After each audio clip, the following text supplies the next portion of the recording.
Iniciando a gravação. Bom dia, pessoal. Bom dia a todos. Eu sou o Carlos, certo? A gente tem uma equipe bem grandinha participando desse trabalho, mas resumidamente inclui o Bruno, o Dácio, a Anne, o Rian, o Pedro Ferreira, Davi Azevedo e o Antônio Epifânio. Por fim, eu, Carlos, tudo bem? Só para apresentar brevemente, acho que merece a menção. A gente vai apresentar hoje um pouco do nosso trabalho, certo? Nosso trabalho que é uma busca local acelerada por aprendizagem de máquina e análise espectral para o problema do corte máximo. Agora a gente tem um breve sumário sobre o que vai ser trabalhado nessa apresentação, tudo bem? Iniciando pelo problema do corte máximo. Ele é um problema mais voltado para grafos, certo? A definição básica dele é que, dado um grafo onde eu tenho vértices e arestas, e essas arestas vão ter pesos, meu objetivo é dividir esse grafo, dividir todos esses vértices em dois conjuntos, de forma com que as arestas que se conectam dos vértices de um conjunto ao outro tenham sua soma maximizada. Tudo bem? Esse é o objetivo central desse problema. É um problema que lida com a complexidade NP difícil, certo? Ela foi catalogada e verificada em 1972 pelo CARP. Ou seja, considerando que ele é NP difícil, métodos exatos são impraticáveis para instâncias grandes, são métodos que verificam cada um dos casos. Eles são impraticáveis. Esse é um problema que tem aplicações desde a década de 70, 60 talvez, já tinha aplicações em logística, em design de circuitos desde aquela época, e atualmente a gente ainda tem análise de redes sociais e até mesmo a logística aplicada a eles também, certo? Aqui a gente tem um exemplo breve de uma forma básica do problema, onde na esquerda a gente tem um grafo não direcionado com arestas ponderadas, e na direita, na figura B, a gente teria a solução ótima do corte, certo? Considerando esses 5 vértices e esses pesos, a forma de equilibrar de forma com que os dois lados tenham a soma das suas arestas maximizadas é cortar nesse exato ponto, colocando os vértices 1, 3, 5 para um lado e os vértices 4 e 2 para o outro, certo? Essa seria a melhor solução, rodada por um algoritmo exato, como é uma instância básica, a gente rodou com um algoritmo exato. Mas é um exemplo visual de como fazer esse corte, essa divisão de partições, certo? Segundo a nossa motivação e objetivos, certo? A gente tem alguns métodos, como é um problema, provavelmente um dos problemas mais conhecidos de otimização combinatória, junto dos problemas do caixa viajante, da mochila. A gente tem também o corte máximo. A gente tem alguns estados da arte, certo? Tem métodos bem conhecidos, bem consolidados, porém, esses métodos sofrem com o problema padrão de grande parte dos métodos que trabalham com meteorísticas evolutivas, os algoritmos genéticos, que são o seu custo computacional elevado e o tempo excessivo para encontrar soluções boas, certo? Ou melhores soluções, né, conhecidas. Isso se enquadra no estado da arte. Todos esses três métodos que vão ser trabalhados nesse artigo também possuem essa limitação de um custo computacional elevado e centenas de milhares de segundos para convergir para as melhores soluções. A nossa proposta é incluir uma meteorística híbrida que oferece um bom equilíbrio nesse trade-off, já que a gente prioriza reduzir drasticamente a velocidade computacional. Então, a gente, ao invés de centenas de milhares de segundos, a gente tentou e conseguiu reduzir para a menor quantidade de segundos possíveis, isso sem sacrificar excessivamente a qualidade de solução, certo? Utilizando uma abordagem nova de aprendizagem de máquina para acelerar essa busca local. Vamos lá, para a nossa metodologia, nosso algoritmo é dividido em três fases principais. A primeira fase ela vai com base na construção inicial de análise espectral das instâncias. Então, a gente gera um conjunto de soluções de alta qualidade usando teoria espectral. Na segunda, a gente aplica uma função que é de busca local tunada. Essa é uma função engraçada. Gostei da implementação. Onde a gente utiliza a aprendizagem de máquina para guiar a exploração pelas vizinhanças, com base em aprendizado não supervisionado aqui também.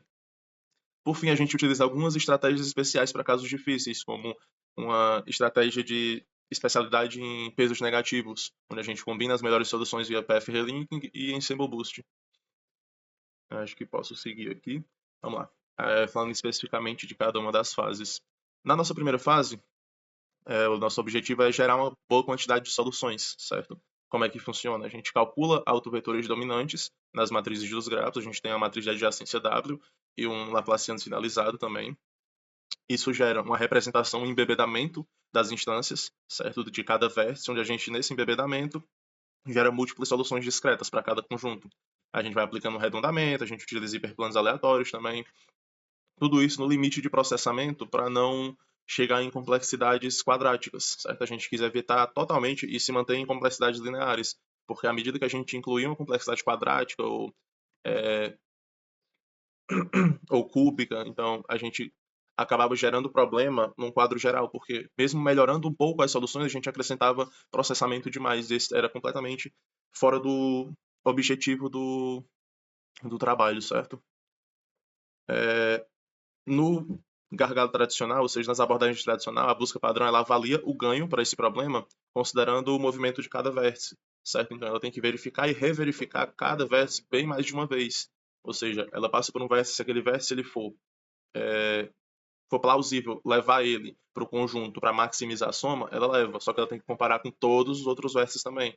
Esse é o gargalo tradicional, porque cada operação tem que ser analisada pelo menos uma vez. Isso é custoso, certo? A nossa solução, ela pega uma amostragem, ou seja, a cada 50 iterações a gente seleciona 20% desses vértices aleatoriamente, certo? Faz um cálculo de extração de filtros, ou seja, a gente extrai características desses 20% selecionado, certo? Nessas características a gente tem algumas coisas como grau, soma dos pesos, vizinhos na mesma partição. A gente realiza um treinamento de regressão leve em cima deles, ou seja, é um treinamento bem rápido, é um modelo bem rápido de regressão leve, perdão. E a gente utiliza esse modelo para prever se aquele vértice teria um ganho ou não, com base em cada instância isolada. Então a gente não utiliza várias instâncias para treinamento. Uma instância só, ela geralmente é gigante, tem muitos vértices, muitas ligações. Dentro dela mesmo já existe um ecossistema próprio. A gente não precisa utilizar todas as instâncias para entender o ecossistema das instâncias em si. A gente utiliza cada instância isolada, porque isso evita, principalmente para a gente, que a gente tenha resultados enviesados, certo? Já que cada instância já é grande por si só, tem um grande ecossistema, um mundo ali dentro acontecendo, certo? Então a gente utiliza cada execução em uma instância isolada para cada resultado, certo? Por final, a gente avalia o ganho com base nesses 10% previstos. Ou seja, os melhores 10% seriam os nossas prioridades de ganho na hora de fazer a avaliação final. As estratégias adaptativas, certo? A primeira que a gente tem, ela é com base nos pesos negativos, certo?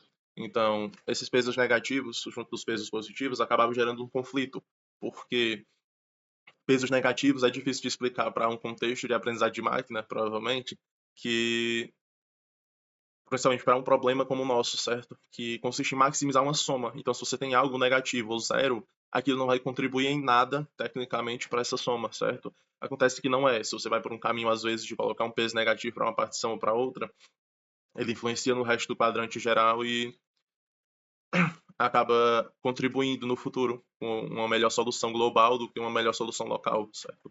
Só que é um pouco complicado de fazer isso. A gente usou algumas abordagens. A primeira foi calcular um índice de negatividade para achar esses vértices críticos, que nem sempre esses vértices eles estão localizados como outliers, eles nem sempre estão como pontos fora de curva. Às vezes eles estão bem próximos, eles compõem um trio, compõem um ciclo dentro de outros vértices positivos e ficam ali meio que escondidos, certo? Para isso a gente começou a montar movimentos de K-flip, ou seja, a gente começou a montar movimentos de troca, onde eles faziam inversões, certo? Para reconfigurar a estrutura desses vértices, de um modo que a gente tivesse a maior quantidade de similaridades possíveis dentro das instâncias, mesmo para as negativas, para a gente entender como as negativas elas funcionam entre si também, não só influenciando as positivas. A gente conseguiu um gap médio de redução, foi sair de quase 14% para 11,5%. Porém, a gente quis colocar isso aqui para manter fidelidade, porque esse de fato foi o gap médio. Só que a gente testou em 88 instâncias, dessas 88, 65 tiveram uma melhoria bem considerável, geralmente descendo de um gap de 12, 13% para 4, 5%, certo? Só que tiveram instâncias em específico, acho que 10, 15 instâncias em específico, que não tiveram essa melhoria tão grande, tiveram essa melhoria de 2, 3%. Então, elas acabaram influenciando esse gap médio ainda continuar elevado, apesar de que a grande maioria conseguiu uma melhoria, certo? Mas para manter a fidelidade de fato dos dados, a gente decidiu deixar aqui que o gap médio teve essa redução, mas o gap médio continuou em 11,43, certo? Finalizou em 11,43. Por final, nossa abordagem depois disso tudo foi utilizar PF-Relink também e o Ensemble Boost, justamente para explorar um campo de soluções e combinar esse conjunto de elite para um consenso ponderado, já que é a função desses dois métodos. Agora as nossas configurações, certo? Perdão, passei aqui. As configurações e instâncias que a gente utilizou, certo? As instâncias foram utilizadas 88 instâncias canônicas de 3 conjuntos clássicos para esse problema, certo? Então a gente tem o primeiro set com 54 instâncias que vão de 800 a 3.000 vértices. isso com os pesos binários e negativos. Então, a gente tem pesos de -1, 0 e 1. A gente tem 30 instâncias pequenas e grandes nesse set 2, certo? Só que essas pequenas e grandes são algumas instâncias de tamanho 1000 e algumas instâncias de tamanho 5000, tudo bem? Isso também em pesos binários e negativos. E a gente tem esse set 3 da Admax com 4 instâncias difíceis. São 4 instâncias bem equilibradas na questão de pesos negativos, pesos positivos, e a própria vizinhança, a estrutura delas é bem complexa. Então são 4 instâncias bem famosas por serem difíceis, certo? A gente tem os 3 métodos fiéis do estado da arte que a gente pegou. A gente fez uma reimplementação de acordo com os trabalhos originais.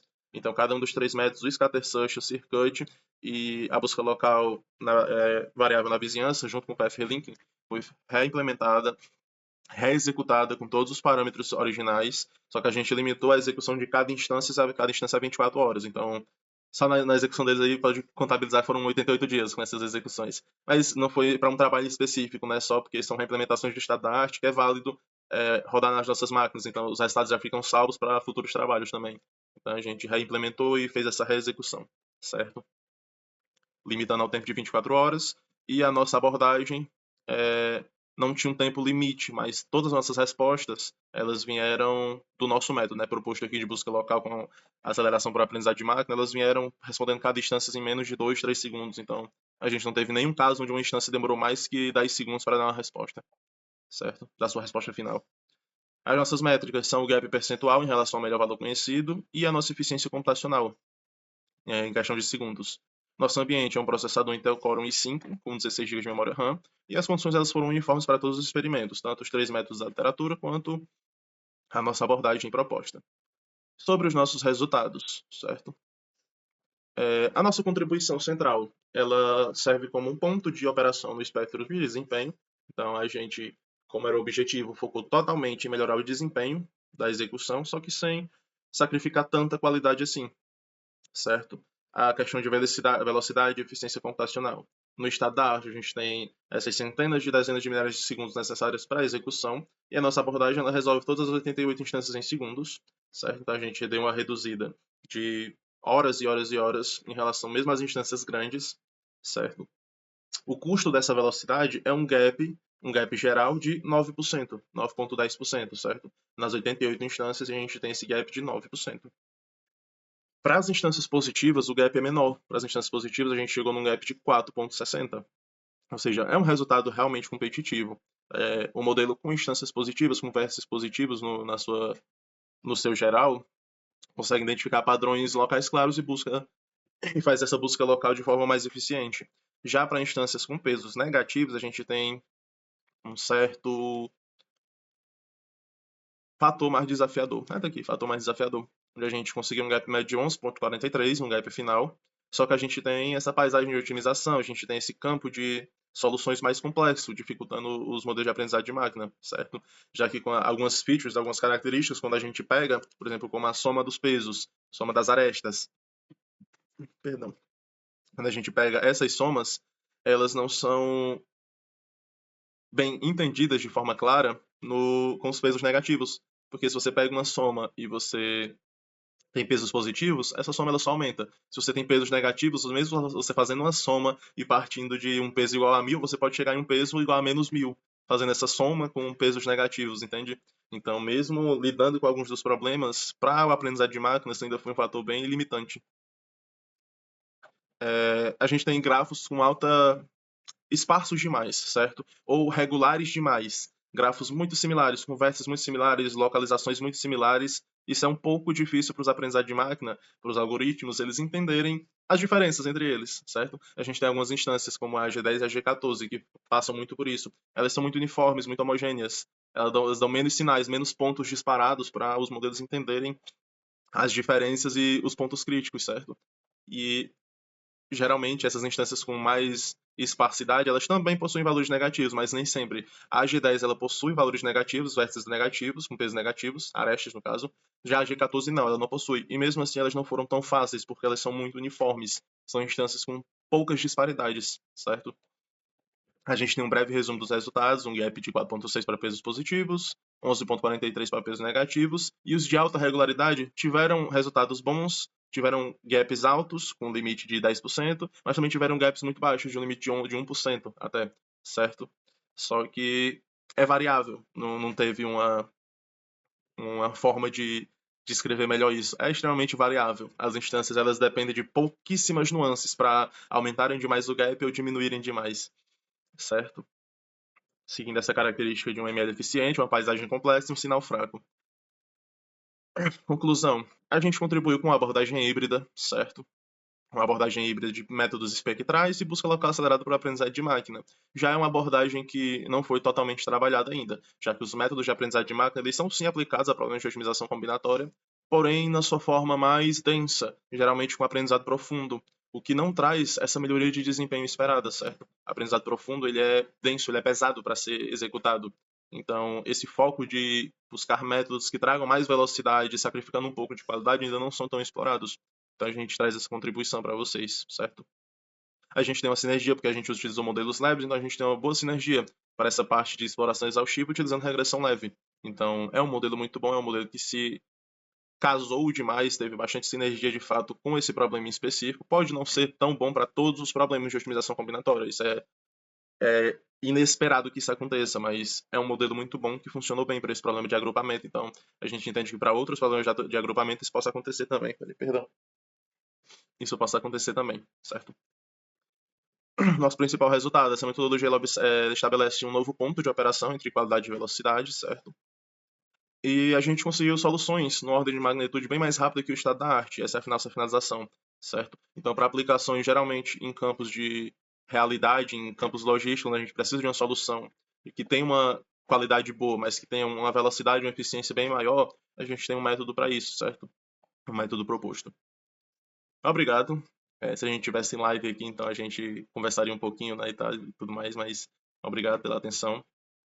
Essas foram as referências utilizadas nessa apresentação, certo? Não são as referências do trabalho inteiro, só as do slide. E é isso. Espero que tenham gostado e qualquer dúvida, a gente tem os nossos e-mails para vocês entrarem em contato. Deixa eu finalizar aqui agora.